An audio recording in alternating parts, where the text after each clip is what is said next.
राध्या मन में कहती है, शायद यही मेरी किस्मत है, जहां अपना समझा वही पराया बना दिया गया। प्रथम बिना उसकी तरफ देखे खड़ा था। उसकी आंखों में गुस्सा था, पर दिल में कहीं न कहीं उलझन भी।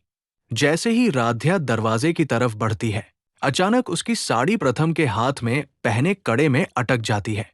राध्या रुक जाती है। वो पल जैसे वक्त थम गया हो। राध्या धीरे से, प्रथम, मेरी साड़ी। लेकिन प्रथम गुस्से में एक झटके से हाथ छुड़ा लेता है। प्रथम कहता है, अब ये नाटक बंद करो। राध्या, तुम्हें जो करना था तुम कर चुकी हो। राध्या की आंखों से आंसू बहने लगते हैं, लेकिन वो कुछ नहीं कहती। तभी ऊपर वाले कमरे से कुछ गिरने की आवाज आती है। निहारिका घबरा जाती है। दादी माँ के चेहरे का रंग उड़ जाता है। नर्स की आवाज, अरे! लगता है रजनी जी को होश आ रहा है। पूरा घर सन्न रह जाता है। सब लोग दौड़कर कमरे की तरफ जाते हैं। राध्या भी पीछे पीछे जाती है। दादी माँ तेज आवाज में राध्या से कहती हैं, राध्या, तुम यहां नहीं जाओगी। लेकिन राध्या रुकती नहीं।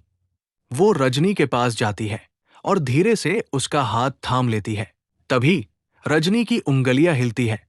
सबकी सांसें थम जाती है। रजनी की उंगलियां राध्या का हाथ कसकर पकड़ लेती है। रजनी धीरे धीरे आंखें खोलती है।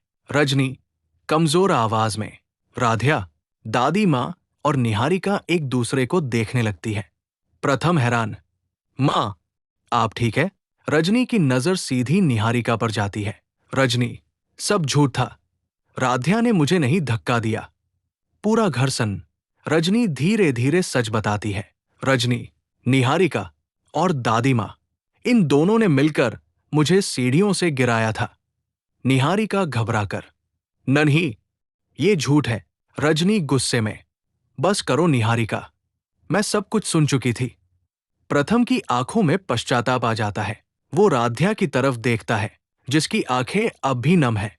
प्रथम भर्राई आवाज में, राध्या, मुझसे बहुत बड़ी गलती हो गई। प्रथम राध्या के सामने हाथ जोड़ लेता है। प्रथम, मैंने तुम्हारे प्यार पर शक किया। मैंने तुम्हें बिना सुने सजा दे दी। राध्या चुप रहती है। रजनी खुद उठकर राध्या का हाथ प्रथम के हाथ में रखती है। रजनी, ये लड़की इस घर की इज्जत है। ये इस घर की ढाल है। दादी माँ की आंखें झुक जाती है। प्रथम, मैं वादा करता हूं राध्या, अब तुम्हें कभी आंसू नहीं देने दूंगा।